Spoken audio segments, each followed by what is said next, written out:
파스틱이라는 분이 있었는데 이분은 이제 소천하셨습니다만은 훌륭한 설교가였고 그리고 신학자였으며 복음의 증언자였습니다. 이 사람이 미국의 성도들을 조사를 했습니다.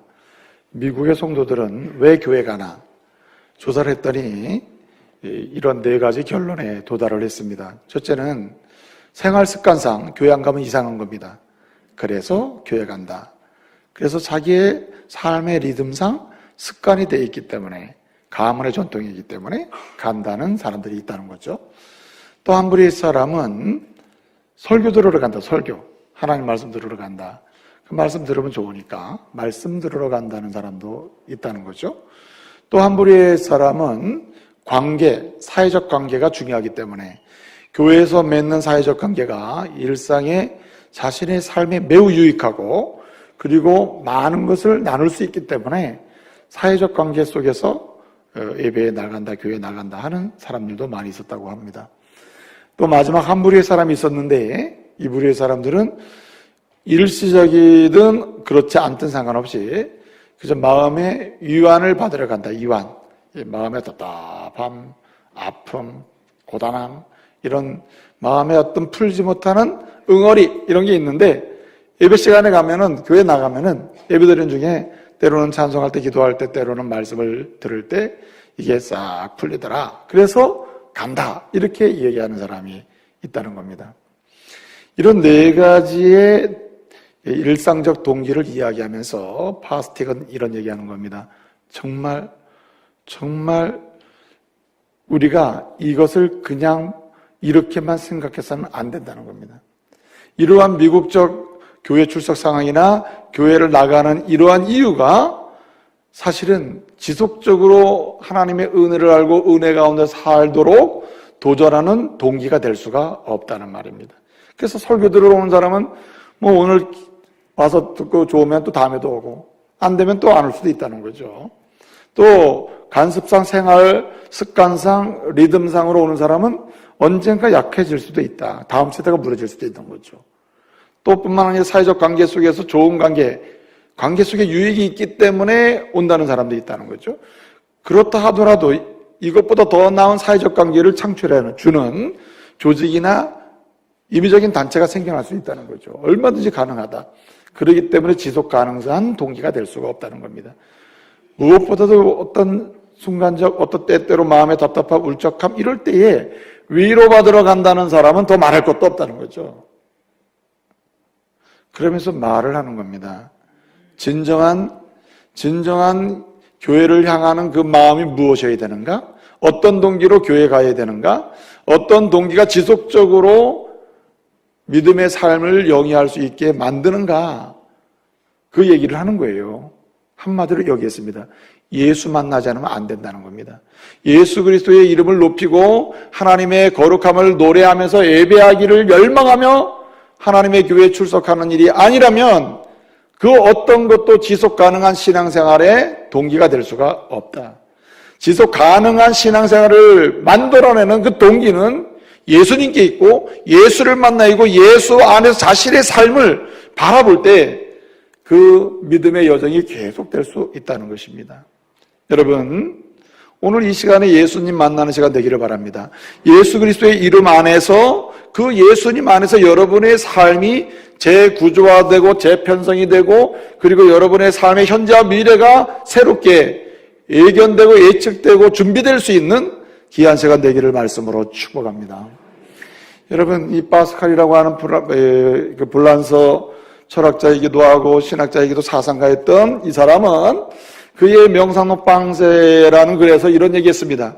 세상은 사실은 도박이라는 거예요. 도박. 여러분들이 매일매일 선택을 하죠. 누굴 만날까? 그리고 무엇을 할까? 어디로 갈까? 어떤 일을 할까? 그럴 때마다 여러분 우리는 다 선택을 한다는 거예요. 선택. 여러분 사람이 선택할 때 100% 보장받고 선택하는 거 있습니까? 없죠.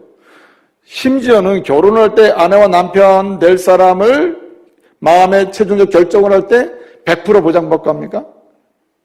예? 이 사람이랑 결혼하면 100% 나를 사랑하고 끝까지 나를 이런 보장 받냔 말이에요. 여러분 안 되잖아요.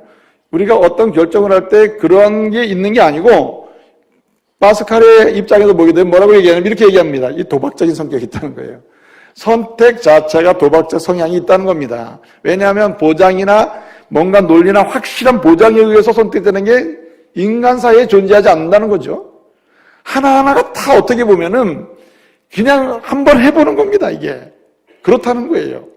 그러면서 빵새는 얘기를 하는 거예요. 인간의 삶은 이런 도박적 성향이 있는데 선택을 하는데 현명한 도박이 있다. 현명한 도박. 예? 현명한 도박이 있다. 예컨대 현명한 도박에는 이런 겁니다. 조건이. 첫째는 뭘 걸어가지고 선택을 했잖아요. 딱 걸잖아요. 걸어도 혹시 아니라 하더라도 손해 안 보는 거. 어떤 선택을 했는데 혹시 아니게 되면 손해보는 건 이거 현명한 도박이 아니라 이거예요. 그래서 혹시 안 되더라도 잘못된 이게 내가 믿었던 게 아니라 하더라도 손해 안 보는 거. 이게 현명한 도박의 첫 번째고, 두 번째는 선택을 해서 도박을 했는데 이게 확실하다. 그러면 이건 대박 나는 조건이어야 된다. 대박. 여러분 도박을 혹시 하시는 분 있으면 혹시 마음으로 손을 들어보세요. 혹시 로또 사가지고 주머니 넣고 계신 분 있습니까? 로또.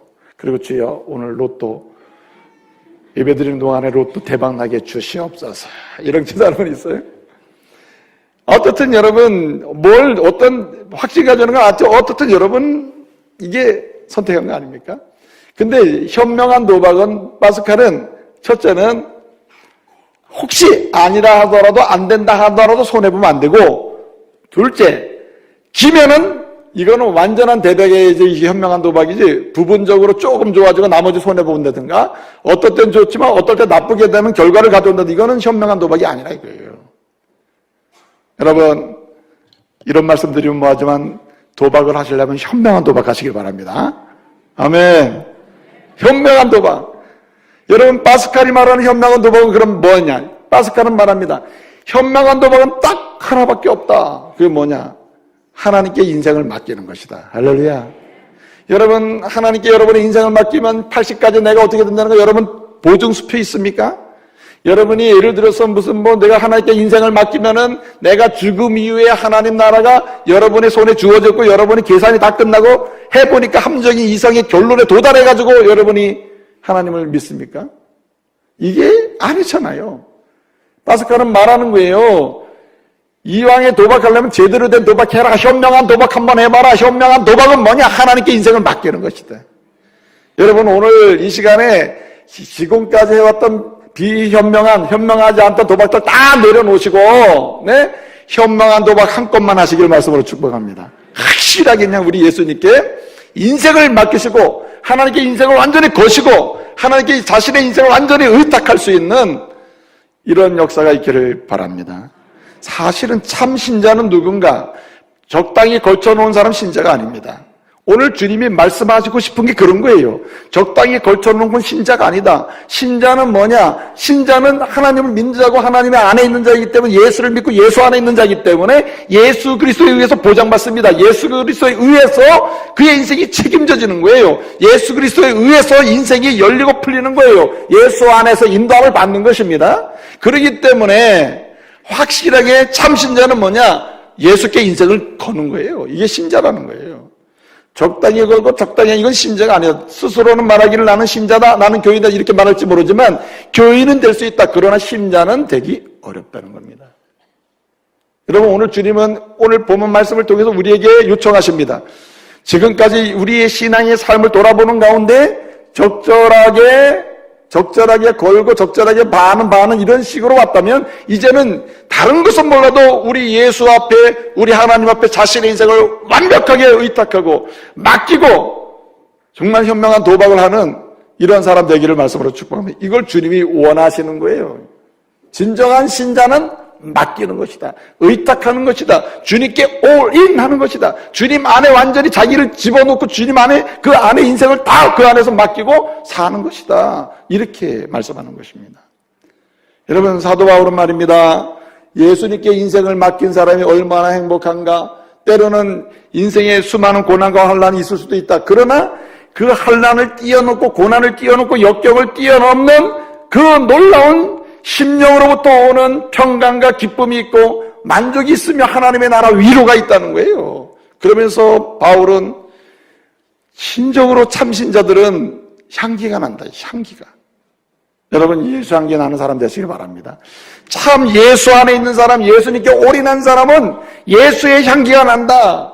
고린도후서 2장 15절 말씀을 보게 되면 예수 향기 난다. 예수 향기. 빌립보서 1장 8절을 보게 되면 바울은 이렇게 얘기합니다. 예수 안에 있는 사람, 예수에 올인한 사람은 심장이 달라. 심장이 누구 심장? 예수 심장, 예수 심장. 심장이 예수 심장이라. 예수 심장으로. 여러분 우리 심장도 뜨겁지만 예수 심장은 그 무엇도 감당할 수 없는 뜨거움, 불탐, 그리고 열정이 있음을 믿으시기 바랍니다. 여러분 그 헬라어 단어 중에 카이오라는 단어가 있거든요. 카이오. 이게 불 붙는다는 말이거든요. 불 붙는다. 여러분 엠마오로 가는 두 제자가 예수님이 이제 낙망해서 이제 끝났다. 예수님도 이제 돌아가셨으니까 끝났다. 부활 믿지도 않고 막 그냥 가잖아요. 그러다 이제 이 예수님이 부활하신 예수님이 이 엠마오 가는 두 제자를 만나 주시잖아요. 그 만났을 때 예수님을 만나고 믿기 시작할 때 어떤 일을 바랍니까? 그 심령 속에서 마음이 불 붙는 것 같다. 카요. 불 붙는다. 예수 심장이 예수 심장. 예? 여러분 예수 안에 있는 사람은 예수님께 인생을 맡기고 올인한 사람은 심장이 달라요. 예수 심장 뜨거워. 가치에 뜨겁고 올바름에 뜨겁고 하나님 나라 소망에 뜨겁고 사랑에 뜨겁고 믿음에 뜨거워요. 여러분 이런 은혜 있기를 바랍니다. 여러분 참신자는 달라요. 예수 향기가 나요. 정말 가만히 있어도 예수 향기가 샥 난다고. 그리고 그냥 뜨거워. 그냥 가슴이 열정이 있다고 불이 나요. 올바름과 아름다운 인생에 대해서 세계를 축복하는 일에 대해서 하나님을 높이는 일에 대해서 그리고 함께 삶을 나눠가는 자유와 평화를 위하여 살아가는 삶의 태도에서 뜨거워요. 뜨거워. 손해보더라도 뜨거워 이게. 그런데 여러분 사도 바울은 말합니다. 여기에 끝나지 않는다. 예수 그리스도를 알고 그 예수 안에 인생을 맡긴 사람 참신자는 예수 흔적으로 사는 사람이다. 예수 흔적. 갈라디아서 6장 17절 보게 되면 내게는 예수 흔적이 있다. 예수 흔적. 이게 뭘 증거냐? 참신자라는 증거라는 거예요. 예수 때문에 흔적이 있고 예수님 믿는 흔적이 막 있는 거예요. 앉은 자리에 앉았다 일어나기만 하면 그 사람이 앉았다 일어나기만 하면 뭐가 남습니까? 예수 흔적이 남는 거예요. 이게 예수 안에 있는 사람의 특징이고 그것이 곧 뭘 증거하냐면 예수 안에 사는 기쁨과 즐거움과 소망과 믿음의 부여함을 증거해 주는 것입니다. 저와 여러분이 오늘 주님은 질문하십니다. 당신은 참신자인가? 참신자인가? 여러분의 대답은 무엇이어야 합니까? 생각 좀 해봐야 되겠습니까? 여러분의 대답은 아멘입니다. 그렇습니다. 이렇게 대답하는 은혜가 있기를 바랍니다. 그런 믿음의 자리로 나가야 된다. 우리 신앙이 참신자로 나가야 된다는 거예요. 참신자로. 오늘 본문 말씀이 이것을 가리키는 거예요. 주님은 본문 말씀을 통해서 여러분들 참신자가 되십시오. 참신자가 됩니다. 참신자만이 하나님의 위로와 은혜의 부유함을 경험하면서 세상을 이기는 삶을 살 수 있습니다. 참신자가 되십시오. 여러분 오늘 본 말씀 보게 되면 우리 예수님이 이제 고난주간 셋째 날이거든요. 오늘 본문의 배경이 우리 예수님이 고난주간 셋째 날 화요일 날 다시 예루살렘 성에 들어가서 성전에 들어가십니다. 들어가셔가지고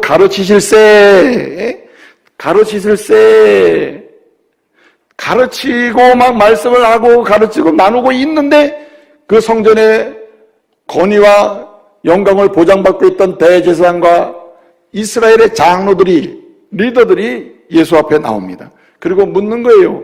당신에게 누가 가르칠 수 있는 자격을 줬느냐, 권위를 줬느냐? 그리고 당신에게 누가 이런 기적을 행할 수 있는 권위를 줬느냐? 누가 당신에게 이랬느냐? 당신의 권위가 어디로부터 왔으며 당신의 권위는 도대체 무엇으로부터 온 거냐? 질문을 하는 거예요. 두 번이나 묻잖아요. 예?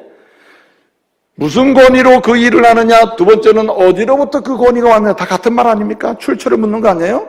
당신이 무슨 자격으로 이 일을 하느냐? 이런 말 아닙니까? 여러분 예수님이 뭐라고 대답하십니까? 예수님이 대답을 하시죠? 내가 이런 권위를 가져간다 이렇게 말하지 않고 역질문을 하십니다. 역질문. 당신들의 질문에 내가 대답을 할 텐데 먼저 내 질문에 대답을 하면 나도 질문에 대답하겠소. 그래서 역질문을 하는 거예요. 역질문이 뭡니까? 이미 앞선 역사에서 왔다가 순교한 세례요한의 얘기입니다. 세례요한은 역사적으로 이스라엘 백성들에게 회개의 세례를 얘기해서 회개하는 가운데 하나님의 은혜를 받고 세례를 베풀었던 사람이 세례요한입니다. 수많은 사람들이 심정적으로 세례요한은 이미 죽었지만 이스라엘 사람들 가슴속에는 역시 세례요한은 참 예언자요 참 선지자요 참 하나님의 사람이야, 이런 가슴에 뜨거운 고백이 있었단 말이에요. 그런데 이 요한의 세례를 가지고 묻는 거예요. 대제사장과 장로들에게 묻습니다. 요한의 세례 요한이 베푼 그 세례가 하늘로부터 온 겁니까? 아니면 사람으로부터 온 겁니까? 엑스 우라노 앤 엑스 안드로폰. 하늘로부터 온 거냐? 사람으로부터 왔냐? 여러분, 하늘로부터 왔다는 말은 그 당시에 이스라엘 사람들이 하나님, 데우스, 아도나이 이렇게 하나님이라는 이름을 부르는 걸 굉장히 조심했습니다. 그래가지고 하나님이라는 이름 대신에 하늘을 대용어로 쓰는 경우가 종종 있었어요. 그렇기 때문에 하늘로부터 온 거냐 하는 말은 하나님으로부터 왔느냐 아니면은 사람으로부터 왔느냐, 이거는 형편없다는 얘기죠. 믿을 만하게 될 수 없다는 얘기죠. 그렇게 물은 겁니다. 그랬더니 이 대제사장과 장로들이 어떻게 대답합니까? 25절 26절을 보게 되면 그들이 고민을 해요. 그래서 의논했다. 의논하는 가운데 그들이 어떻게 대답합니까?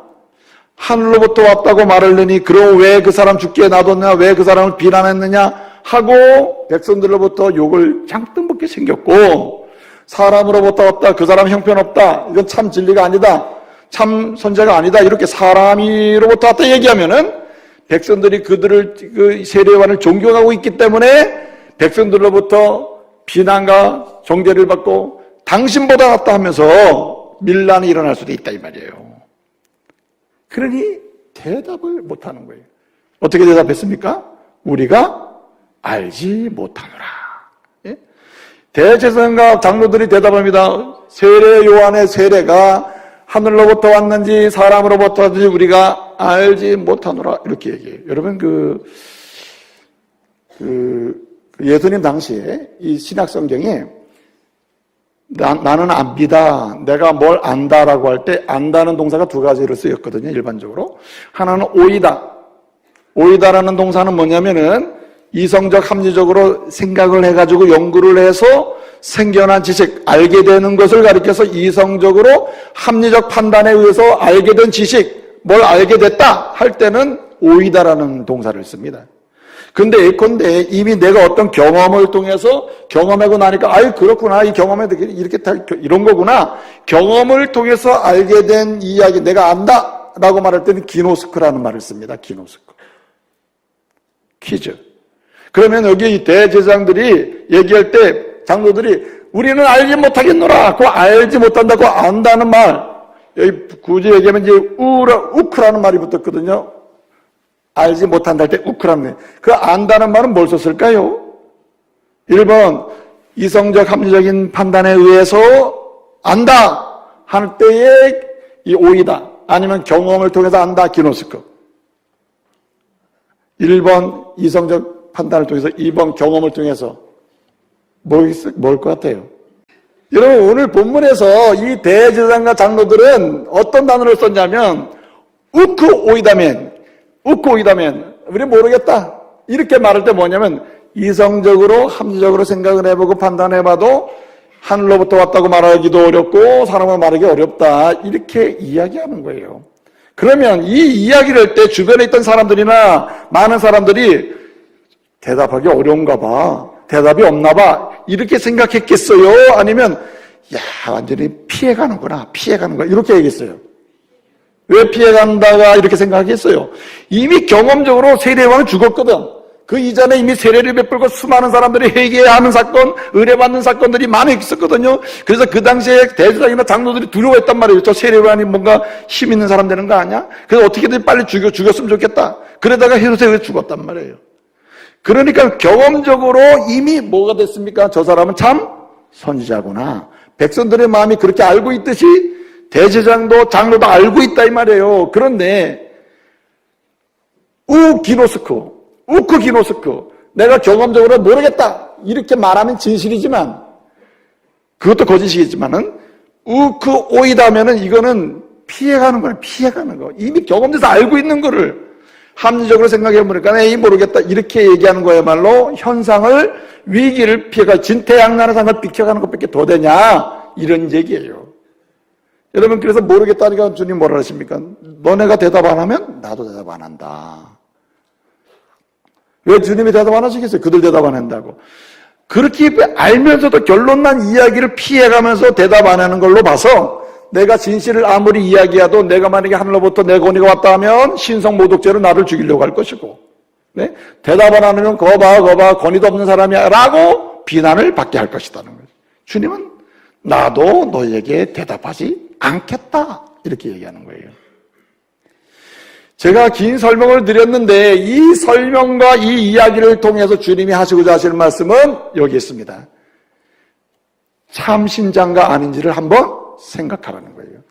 대제사장이나 장로들에게도 말하는 겁니다. 당신들이 정말 참 신자냐 아니냐 이게 문제지. 지금 이게 중요한 문제가 돼 있다는 겁니다. 지금 비켜가고 피해가고 대답 안 하고 대답하고 이런 문제 속에는 참 신자인가 아닌지의 문제가 여기 있다는 말이에요.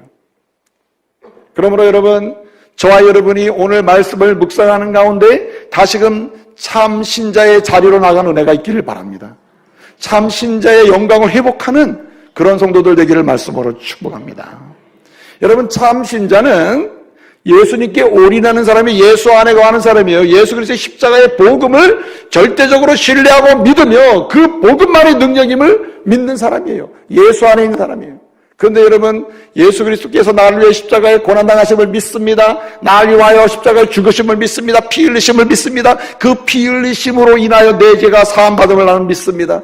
내 죄가 사함받았을 뿐만 아니라 하나님의 자녀됨을 믿습니다. 영접하고 그 이름을 믿는 자 자녀되는 권세를 준다고 했으니 내가 자녀됨을 나는 믿습니다. 여러분, 우리가 이렇게 고백했다 쳐요. 그런데 이런 참신자의 고백은 어떻게 나타나냐? 오늘 주님 말씀하시는 겁니다. 참신자는 언어로 끝나지 않는다. 참신자는 그냥 말로 끝나지 않는다. 참신자는 반드시 나타나게 돼 있다. 표가 나타난다. 표가 밖으로 나타나게 돼 있다는 거예요. 이 표를 보고 기준을 제시할 때니 당신이 참신자인지 한번 생각해 보거라 하는 거예요. 그럼 지금부터 기준을 세 가지 제가 제시하겠습니다. 오늘 주님이 제시하는 기준이 이렇습니다. 당신이 참제자인가 참제자가 되려면 어디로 가야 되느냐? 첫째로 하나님을 의식하는 성도가 되어야 할 줄로 믿습니다. 사람이 삶을 사는 방식은 두 가지입니다. 첫째는 사람을 의식하며 살든지 아니면 하나님 의식하며 살든지, 하나님을 두려워하며 살든지 아니면 사람을 두려워하며 살든지, 아니면 사람의 여론을 쫓아 살든지 아니면 여론이 어떠든지 간에 하나님의 진리의 말씀을 따라가든지 둘 중에 하나다 이 말이에요. 여러분, 오늘 너네가 대답하면 내가 대답한다는 주님의 말씀에 대해서 이 사람들이 고민하죠. 진퇴양난이죠. 대제사장과 장로들이 진퇴양난에 빠졌다. 대답을 못하잖아요. 그 진퇴양난에 빠진 상태에서 이들이 서로 의논했다 그랬습니다. 25절부터 26절 보면 서로 의논하여 그리고 대답했어요. 우리는 모르겠다. 그런데 여러분, 의논해서 내린 마음의 결론이 뭐죠? 백성이 뭐하여? 무섭다 하여 모르겠다 했다를 무섭다 해서 오늘 본 말씀 보게 되면 25절 26절 백성이 무섭다 하면서 백성들이 무서워 우리 모른다 그러니까 차라리 나 진실 얘기하면 안 되겠어. 그리고 대답했다는 말이에요. 자, 누구를 무서워했다고요? 사람을 무서워했다는 말이에요. 오늘 본문 말씀 보게 되면 주변의 유다의 사람들 백성들이 무서워가지고 진실을 말하지 못하고 자기들이 말하고 싶은 것도 말하지 못하고 진실도 말하지 않았다. 여기 무섭다는 말은 포베오라는 동사인데요. 포베오. 한번 따라해보세요. 포베오. 이 포베오라는 말인데 무섭다는 뜻이에요. 근데 이 포베오라는 동사 자체가 본래 사용하는 대상은 하나님입니다. 하나님. 하나님을 무서워한다 할 때 일반적으로 가장 많이 쓰는 단어 중에 하나가 포베오예요. 하나님을 무서워하고 하나님을 두려워하고 하나님의 시선을 의식하며 뭔가 행동하는 상태를 가리킬 때 포베오라는 동사를 씁니다. 근데 오늘 본문에서 이 대제사장과 장로들이 우리가 무섭다, 야 무서워서 우리 말하지 않아야 되겠다 할 때 그 무서움을 누구에게 썼어요? 사람에게 썼다. 사람. 하나님을 무서워해야 될 사람들이 사람을 무서워하고 하나님을 시선을 집중해야 될 사람이 사람의 시선을 집중하고 그리고 그들의 삶에 살았다는 거예요. 주님 말씀하시는 거예요. 당신들은 참신자가 아니다. 여러분, 결론적인 얘기인데 31절을 보게 되면 이런 얘기가 있습니다. 대제사장과 장로들에게 여러분들은 세리나 창녀보다도 하나님 나라 더 늦게 들어간다. 이렇게, 아니, 본문이 이렇게 됐습니다. 창녀와 세리가 여러분보다 먼저 어떻게 천국에 들어가리라. 이렇게 됐습니다.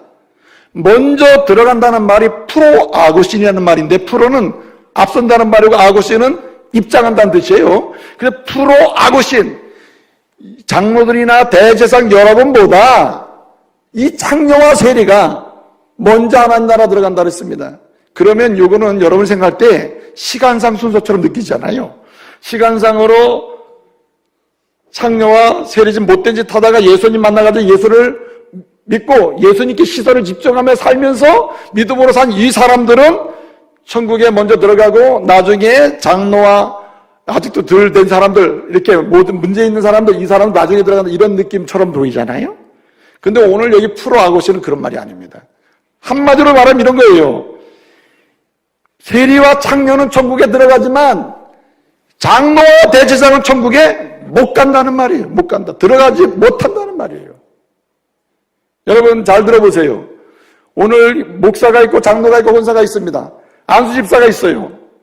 여러분 생각에 장로, 권사, 목사는 뭐 천국을 그냥 다 들어갈 처럼 보이지만 아닙니다.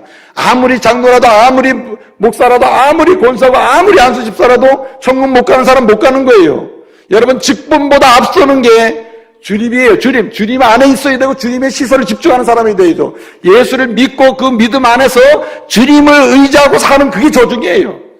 신앙의 경륜을 10년이나 20년을 내가 교회 안에서 지내왔다는 것보다 더 중요한 건 뭐냐면 예수 안에 내가 있는 거예요. 예수를 믿는 거, 예수님의 시선을 집중하고 오직 예수님만 두려워하고 그 말씀을 기준으로 사는 거예요. 할렐루야. 이게 중요하다는 말입니다. 참신자는 누군가? 직분 있는 자냐? 아니에요. 오래 다닌 사람 아닙니다. 교회 지식을 많이 아니에요. 성경을 많이 하는 사람 아닙니다. 참신자는 예수를 믿고 그분을 바라보고 사는 사람이에요. 두려워하는 사람이에요. 경외하는 사람이에요. 예수님 때문에 사는 사람이에요. 예수님께 시선을 집중하는 사람이에요. 사도 바울은 말입니다. 갈라디아 교회 성도들에게 편지를 써요. 그 편지 제목이 뭐죠? 1번 에베소서, 2번 갈라디아서. 아주 잘하십니다. 그래서 갈라디아 교회 편지를 쓰는데 갈라디아서를 쓴단 말이에요. 그 편지를 1장부터 6장까지 쓰는데 그 편지의 주제는 자유입니다.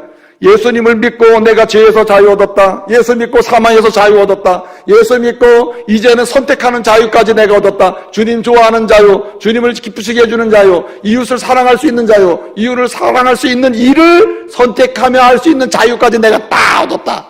이 자유의 서신이 바로 갈라디아서입니다. 그런데 그 자유를 예수님 때문에 얻었다는 말을 하는데 1장 10절에서 이렇게 얘기합니다. 사도 바울이 그 갈라디아 교회 성도들에게 얘기해요.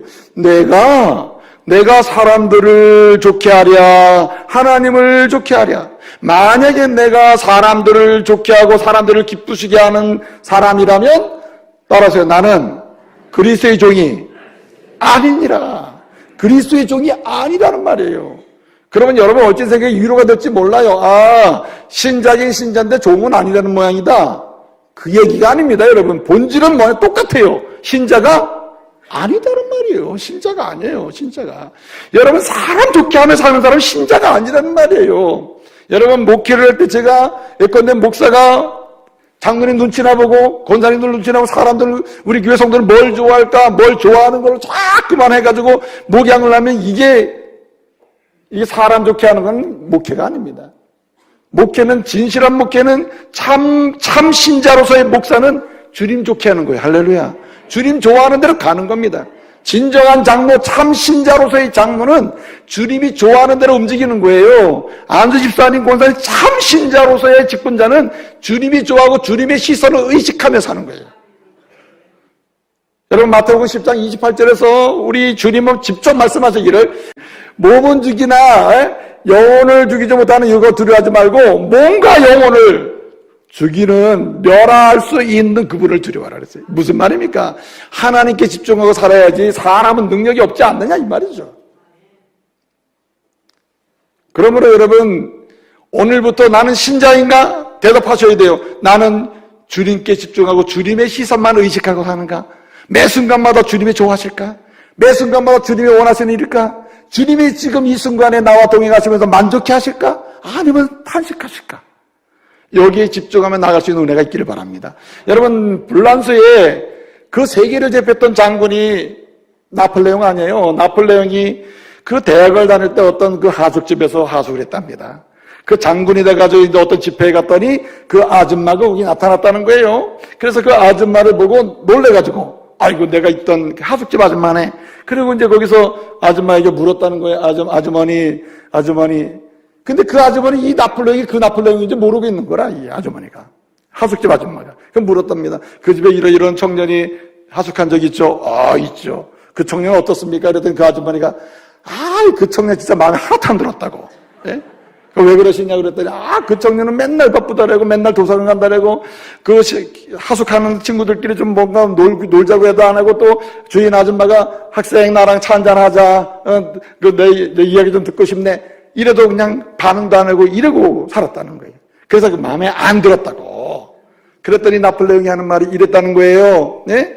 아주머니, 그때 그 학생이 아주머니 마음에 들도록 열심히 살았으면 지금 장군이 됐겠습니까? 장군 안 되지. 여러분, 사람 마음에 들려고 하면 그 사람이 나오겠어요? 아닙니다.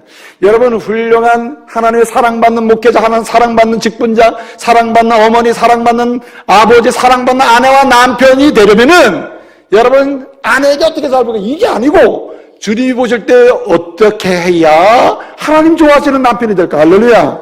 그럴 때 롱런 지속 가능한 하나님의 참신자로서의 어머니, 남편, 아내, 그리고 남편 뭐 아멘 좀 하셔요. 네? 그렇게 될 줄로 믿습니다. 이게 포인트예요, 이게. 예? 이게 중요하다는 거예요. 하나님 보실 때. 여러분에게 이 은혜가 있기를 바랍니다. 그래서 이 하나님의 시선을 의식하며 산다는 말은 그 정도에서 끝나는 게 아니라 아예 예수를 사모하며 사는 거예요. 그냥 자나깨나 예수 사모하고 사는 거예요. 예수답게 원하고. 할렐루야. 여러분, 토마스 하디라는 사람 제가 언젠가 소개했습니다만 환상의 여인이라는 소설이 있잖아요. 거기에 한 아줌마가 남편과 결혼해가지고 잘 사는데 임신을 했단 말이에요, 임신을. 예? 이제 자기 남편과 처음으로 살아서 임신을 했는데 그 남편 닮은 아이를 낳아야 될 거 아니에요? 그런데 이 여인이 그렇게 흠모하고 사모하는 한 시인이 있었다는 거예요, 시인. 만난 적도 없고 본 적도 없는데 그 시인의 이야기만 듣고, 나도 그 시인을 사랑해. 그 시인 닮고 싶어. 그 시인 닮은 아이를 낳고 싶어. 그래서 아이를 낳았다는 거예요. 낳아보니까 그 시인을 닮은 거야. 그래가지고 이 남편이 오해도 하고 여러 가지 막 이제 문제가 막 이제 이야기 되는 거거든요. 말하려고 하는 게 뭡니까? 그렇게 막 생각하면 그렇게 닮는 애를 낳는다는 게 포인트가 아니고, 사람이 사모하는 대로 인생이 열린다는 거예요. 다른 것은 몰라도 예수 사모하고 예수를 삶의 주인으로 모시고 그 주인으로 모신 예수를 닮기를 사모하며 살면은 성령 안에서 주님의 역사가 일어날 줄로 믿습니다. 여러분, 신앙은 하나의 미스터리처럼 보이지만 실제로 역사 속에서는 실제로 일어나는 사건이 돼. 이벤트가 돼, 이벤트. 여러분, 예수 믿을 바에 그렇게 믿어야 되지 않겠어요? 이 은혜를 올해는 경험하시길 바랍니다. 참신자는 그렇다, 참신자는. 예? 여러분, 오늘 또 한 가지 말씀 보게 되면 예수님이 대답 못하는 그 사람들에게 여러분에게 내가 대답 안 하시죠? 나도 대답 안 합니다. 내가 여러분에게 할 말이 있습니다. 그리고 뭘 얘기합니까? 포도원이 하나 있었다. 주인이 있었다. 그 주인은 두 아들이 있었습니다. 두 아들이 있는데 주인이 첫째 아들을 불러가지고 말해요. 아들아, 오늘로 포도원 가서 일하라. 그랬더니 이 아들이 뭐라고 대답합니까? 28절, 29절에 보게 되면 싫습니다. 나는 안 가겠습니다. 그리고는 그 후에 피스테론, 그 지난 다음에 가서 일을 했다. 뉘우치고 일을 했다 그랬어요. 둘째 아들을 불렀습니다. 조금 있다가 둘째 아들, 아들아 너도 가서 일해라. 그랬더니 이 아들이 좋습니다. 심지어는 아버지까지 불러요. 에고 큐리에 에고. 큐리에는 아버지거든요. 아버지 당연하죠. 아버지 당연하죠. 에고 제가 갑니다. 제가 갑니다. 그래 놓고는 어떻게 따랐어요? 안 갔다. 이 둘째 아들은 안 갔다는 거예요. 예? 큰 아들은 싫습니다 하고 어떻게 해요? 갔고, 둘째 아들은 좋습니다 하고 안 갔다 이거예요. 그런데 여러분, 이 두 사람을 가리키면서 주님이 말씀하시는 거예요. 누가 참신자냐? 누가? 여러분, 사람은 여기 두 아들인데 두 아들 모두가 아버지 앞에 처음부터 이게 잘했어요? 다 문제가 있죠. 그런 면에서 두 아들이 다 아버지의 둘밖에 없는 두 아들이 다 죄인이야. 이 말은 하나님, 아버지는 하나님, 두 아들은 우리 성도들을 가리켜요. 이 말은 모든 사람이 하나님 앞에 다 죄인이라 이 말입니다. 죄인이 어떻게 하나님의 은혜를 입을 수 있어요? 참신자만 은혜를 입는다. 참신자. 참신자는 누군가? 죄인은 똑같지만 은혜 받는 사람, 참신자의 영광을 보는 사람은 누군가 하면은 뉘우치는 사람이라. 뉘우치는 사람. 여러분, 참신자는 평생의 인생을 살면서 항상 주님 앞에서 나 같은 죄인 살리신 그 은혜 놀라워 고백하면서 회개하는 마음으로 사는 줄 믿으시기 바랍니다. 그래서 참신자의 특징이 있다면 회개하는 마음이 살아있다. 회개하는 마음. 예? 시편 51편에 있는 말씀대로 상한 심령으로 살아요. 예? 통회하는 심령으로 살아요. 자기의 잘남이라는 건 존재하지 않는다. 내게 잘남이 있더라도 그것은 하나님의 은혜로다. 그리고 산다는 거예요. 통회하는 심령. 예? 왜 그런 자꾸만 성경책을 들여다보고 이렇게 봤다 놨다 미묘한 웃음을 띱니까, 여러분? 예? 예? 뭐라고요?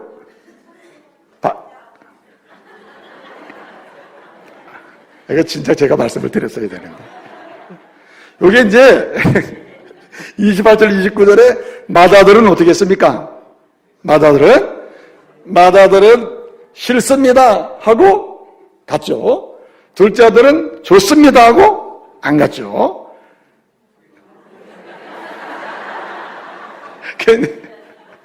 근데 여러분들이 내가 이렇게 얘기하니까 고소하다, 틀렸구나 이러고 지금 이러는 거 아니야 지금 여러분들이? 예? 성경 보라, 성경 봐, 한글 성경 보라고. 여러분, 담임 목사가 설교를 하면서 대충 설교하겠어요? 그냥 마서 막 틀린 얘기 하겠어요? 근데 여러분, 이 한글 성경이 비슷한데 맏아들, 둘째 아들은 맞게 순서가 배치가 됐는데 그 맏아들이 한 얘기하고 둘째 아들이 한 얘기가 약간 번역이 잘못됐어요.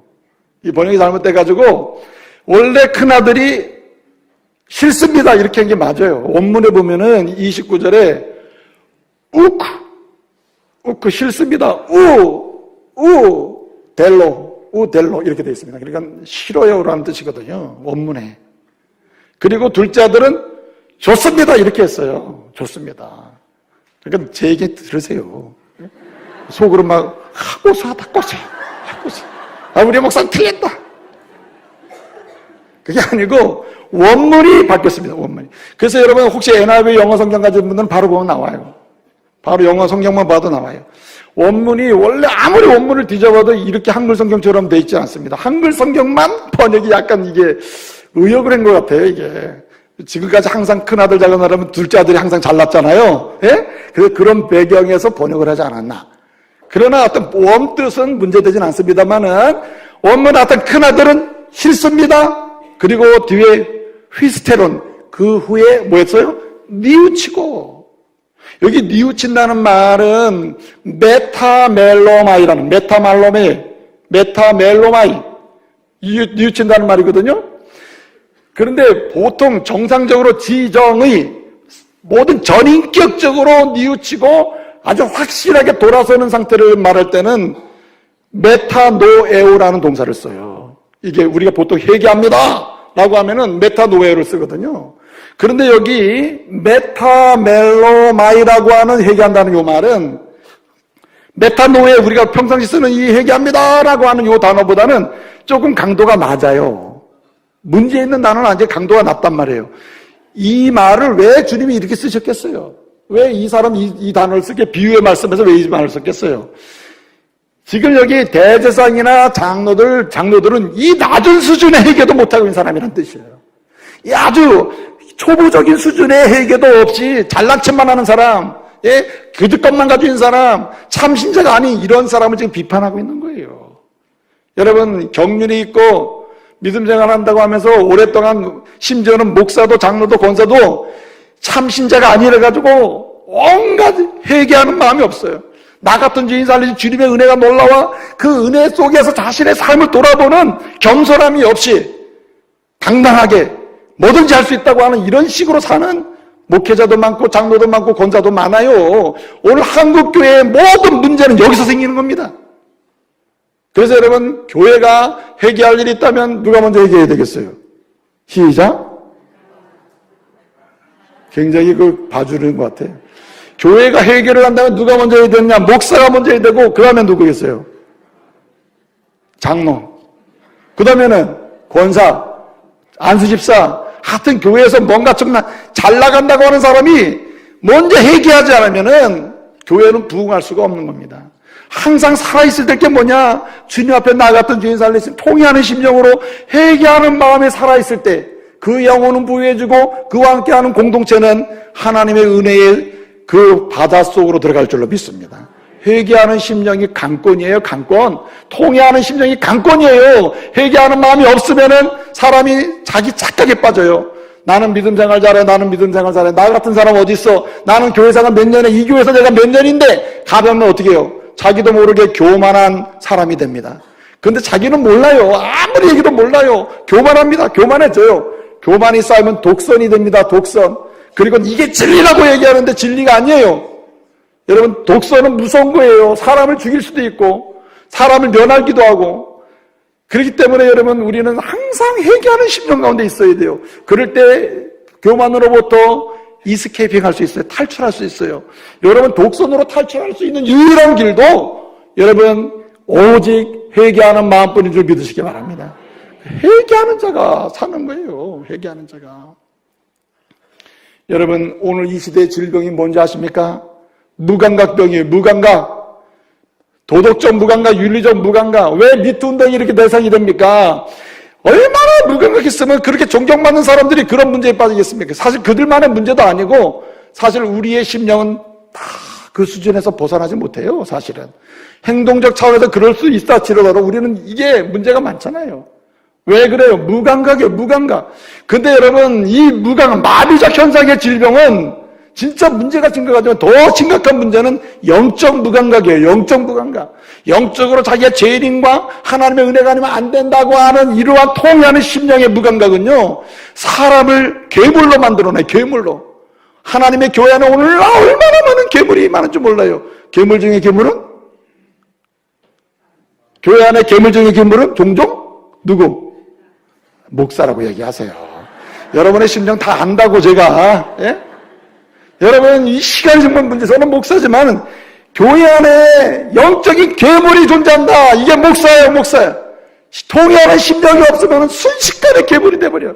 그래가지고 마치 교만을 떨고 독성을 떨어가지고 자기만이 무슨 대단한 능력의 종인 줄 알고 이렇게 소리치고 자기가 하는 건 다 통해야 되고 법도 소용없고 다 소용없는 이런 시대를 만드는 게 됐다 이거죠. 여러분, 이게 목사뿐이에요? 여러분, 때로는 장로님들이 그러고 때로는 권사님들이 그러고 오래된 사람들이 문제가 오래된다. 우리 교회는 한 명도 그런 사람 없지만은. 예? 여러분, 정말 이게 진짜 문제. 여러분, 우리가 생각해야 돼요. 그러므로 다시금 주여 회개하는 심령을 주옵소서. 내가 죄인임을 다시 알고 은혜로만 사는 걸 기억하게 해 주옵소서. 예? 돌아갈 수 있는 은혜가 있기를 말씀으로 축복합니다. 여러분, 엔도 휴샤코라고 하는 사람이 일본의 전형 작가였었거든요. 이 사람이 쓴 소설 중에 바다와 독약이라는 소설이 있어요. 2차 대전을 배경으로 하는데 그 주인공이 로데라는 군 의관이에요. 미군을 체포해가지고 그냥 실험을 하는 거예요. 진료하는 척에다가 막 주사약을, 독약을 줘가지고 얼마나 오래 견디나, 얼마나 오래 견디다 죽나, 이런 것 실험하고, 심지어는 막 해부를 해가지고 폐를 조각조각 내가지고 잘라내면 폐가 어느 정도 남았을 때 사람 죽나, 이런 생체 실험도 하고. 그런 주인공의 이름이 로데입니다. 어느 날 로데의 가슴 쪽에 소리가 들려와요. 네가 죽였다. 내가 또 사람 죽였다. 실험 하나 끝나면 내가 사람 죽였다. 그래 또 한편으로 사람의 소리가 들려오는 거예요. 내가 죽인 게 아니고 다른 사람 때문에 내가 할 수 없다는 거야. 난 책임 없어. 책임 없어. 이러면 소리가 양쪽에서 들려온다는 말입니다. 근데 여러분, 이 로데가 그 소설상으로 괴로워하는 이유는 뭐냐면 어느 순간에 윤리적, 도덕적, 양심적인 게 다 어떻게 해요? 마비가 돼간다. 무감각. 그 양심의 무감각이 되는 순간에 자기는 이건 괴물이라 괴물. 그냥 너무 괴로워하는 거예요. 이게 사람이냐 이게. 여러분, 영적인 존재가 이런 영적 마비가 오면 괴물이 돼요. 사람이 볼 때는 별거 아닌 것처럼 보여도 하나님이 볼 때는 이거 심각한 사람이 되는 거예요. 왜 여러분 교회 안에서 누군가가 죽어야만 된다는 식으로 싸우는 일이 왜 벌어집니까, 여러분? 정말 예수 십자가 앞에서 통회하는 심령으로, 이가는 심령으로 주님 앞에 서면은 그런 일이 벌어지냐면, 저는요, 교회 안의 분쟁과 싸움 속에서 하나님의 교회가 무너지고 복음이 무너지는 걸 보면서 속이 상해서 아파요. 너무 마음이 아파요. 너무. 이 시대가 너무 고통스러운 시대가 됐단 말이에요. 왜? 목사가 그렇고 장로가 그렇고 통회하는 심령이 부자니까 하나님의 나라가 무너지고 있단 말이에요. 그렇기 때문에 저와 여러분이 다시금 통회하는 심령으로 돌아가는 은혜가 있기를 바랍니다. 이것이 아니면은요, 가정을 살릴 수 없고 교회를 살릴 수 없어요. 진정한 아버지, 진정한 어머니 다 통회하는 심령에서 오는 거예요. 통회하는 심령으로 나가면 아내도 남편도 귀해져요. 자식도 귀해져요. 사람이 귀해져요. 한 사람 한 사람을 생각하면 싸울 수도 없어요. 소리를 낼 수도 없습니다. 내가 죽어야지 하는 거죠. 이 은혜의 사람 되시기를 말씀으로 축복합니다. 다시 돌아가야 돼요. 통회하는 심정이 우리 속에 살아나야 되는 거예요. 마지막 한 가지 꼭 드리고 싶은 말씀이 있습니다. 오늘 본 말씀 보게 되면 마지막 주님이 질문하셔요. 그러면 이 둘 중에 누가 하나님의 뜻대로 한 사람이냐라고 질문해요. 큰 아들이냐 작은 아들이냐 누가 이게 했냐 누가. 오늘 본문은 둘째 아들입니다 이렇게 됐으면 원래 원문은 첫째 아들입니다 이렇게 되어 있는데 어떻든 그렇습니다. 뉘우친 사람입니다. 요 말 아니에요. 근데 핵심은 하나님의 뜻대로 살아야 된다는 거예요. 여러분 삶의 기준이 주님의 말씀이 되기를 말씀으로 축복합니다. 사람은 뭘 기준을 가지고 움직이는 거 아닙니까? 여러분 누가 참신자냐? 참신자의 기준은 더하고 뺄 것도 없이 하나님 말씀이어야 된다. 하나님 말씀대로 기준을 놓고 움직이다 보면 주님의 위로를 주고 살 길을 주고 갈 길을 열어주실 줄로 믿습니다. 말씀이 삶의 기준이 돼야 한다는 거예요. 말씀이. 여러분 그래서 말씀을 따라 움직인 사람들 보면 여러분 요셉이 말해요. 창세기 39장에 보게 되면 요셉이 말해요. 그 둘이 있는 거 아니에요. 보디발의 아내와 둘이 있는데 그 보디발의 아내는 아무도 안 보니까 우리 하자. 같이 있자. 이렇게 얘기하잖아요. 근데 요셉은 어떻게 합니까? 아무도 안 보다니요. 누가 보고 있어요? 하나님이 시선이 있는데 하나님이 보고 있는데 그러면서 뭡니까? 그 말씀을 내가 어길 수가 없다. 하나님 말씀대로 가야 된다. 내가 감옥에 가더라도 내가 고생을 하고 수고를 하고 내가 이 집에 쫓겨나더라도 나는 말씀대로 간다. 여러분 총리의 영광을 보게 될 때도 있는 거예요. 저와 여러분이 이런 은혜의 역사를 삶 속에서 체험하시기를 말씀으로 축복합니다.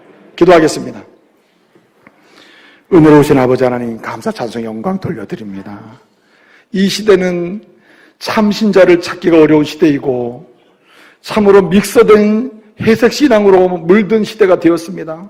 주님 오늘 주신 말씀 그대로 다시 참신자인가라는 질문 앞에 아멘입니다. 그렇습니다. 다시 참신자의 자리로 가기를 원하고 참신자로 주님의 은혜로 살기를 원합니다. 응답할 수 있는 오늘 이후에 우리의 삶이 되게 하여 주옵소서. 주님 기도합니다. 특별히 오늘 이후로 하나님의 시선을 의식하고 하나님을 두려워하고 하나님을 참으로 바라보며 살게 해주시고 무엇보다 하나님 앞에서 통회하는 심령으로 24시간 일상의 삶 속에서 하나님의 은혜로다 통회하고 회개하는 심령의 마음으로 매사 매순간을 선택하고 결정할 수 있는 저희들 되게 해주시되 하나님 말씀을 삶의 절대적 기준으로 여기고 흔들림 없이 전진하는 믿음의 성도들이요 아버지요 어머니요 남편이요 아내요 자녀들 될 수 있도록 주의 거룩한 교회의 직분자가 될 수 있도록 은혜를 주시옵소서. 예수님의 이름으로 기도하옵나이다. 아멘.